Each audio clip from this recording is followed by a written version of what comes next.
Good morning, ladies and gentlemen.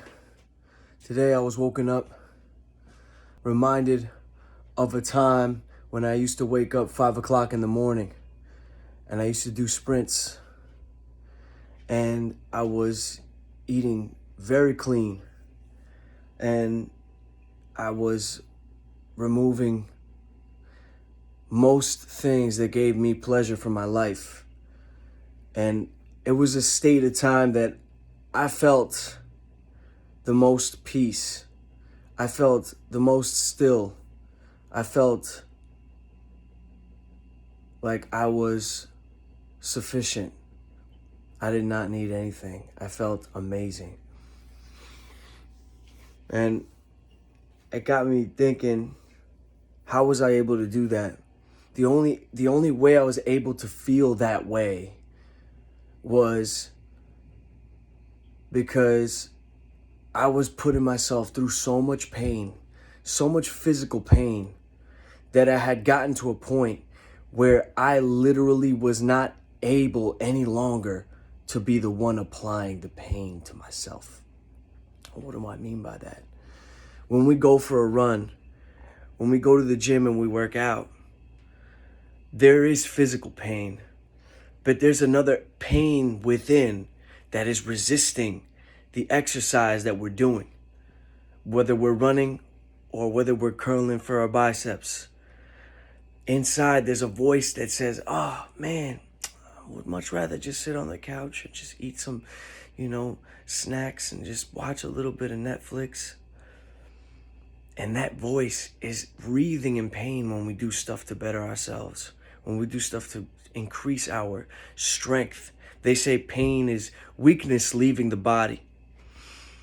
The only way I was able to overcome that pain and be in a state of complete peace was I was encountering that little inner voice so many times a day that I was literally able to realize that it was a figment of my imagination, that it was not even there. It was just me resisting the exercise. And I said, I am relentless right now. I'm going to continue to pulverize myself day in, day out. Granted, I was taking a lot of caffeine. I was drinking pre-workout. I was taking a supplement called Bullnox, which was extra caffeine on top of it. And I was taking a fat burner at the same time. So I was able to push through the pain.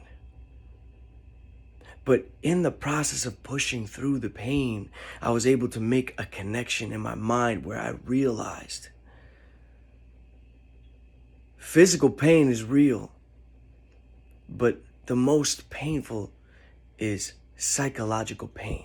The psychological pain we apply on ourselves when we resist the steps we need to take in order to better ourselves.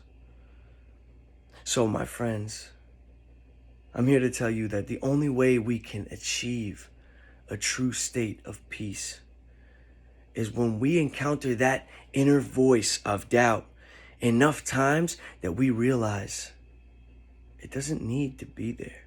As a matter of fact, if we befriend it and we say, don't worry, everything's going to be okay, and we try to rewire the way that we perceive our experiences, everything can change. As a matter of fact, it'll change to exactly what you say it is. I would wake up and I would go for runs and I would say, hey, why am I so in pain right now? Why am I telling myself this is so painful? What if in other countries people would do this and associate it with happiness or pleasure? And it got me thinking. I started to rewire the way I thought about everything that I felt pain inside of.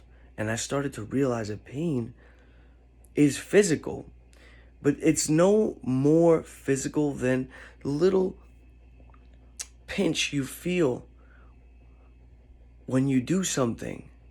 The echo and the resonance of resistance is therefore much more painful because it's continual. It doesn't stop. It's a constant, oh my God, I gotta stop this. Oh, I can't do it. It wants to hold us back. And we need to release that. We need to replace that with the thought of, this is the most amazing experience I've ever had. Wow, I really appreciate the wind blowing on my face when I go for a run. I really appreciate the birds chirping. I really love, and you start to rewire the way that you think, and everything that you do, it turns into love. When you can rewire it in your mind, you can rewire it in your heart, and you begin to feel that.